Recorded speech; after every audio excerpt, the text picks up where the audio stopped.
Mga bro, it's time to mag-celebrate dahil ang Pilipinas ay gumagawa ng kasaysayan sa Southeast Asia. We're talking about the game-changing move ng pag-acquire ng BrahMos missiles, at tiyak, it's a monumental leap para sa ating bansa. Imagine ito, ang archipelagic powerhouse, ang Pearl of the Orient Seas, ngayon ay pumasok na sa hindi pa natatapakang teritoryo bilang pioneer sa Southeast Asia sa inaasahang pagtatapos ng pagbili ng BrahMos missiles.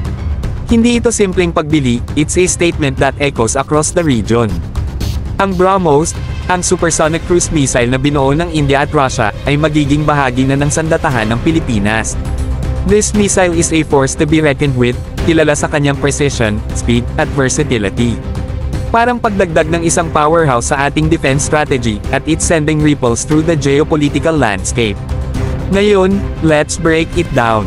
Ang Pilipinas, na kilala sa ating resilience, ay nagtatatag ng pangunahing halimbawa sa rehiyon. We're not just following the trends, we're setting them. Ang pagkuha ng BrahMos ay nagpapakita ng ating commitment sa modernizing ng ating kakayahan sa depensa at pagtayo ng mataas sa harap ng ating mga Southeast Asian counterparts. Ang galaw na ito ay hindi lang nagpapatibay sa ating defense, it elevates ang ating status sa geopolitical arena.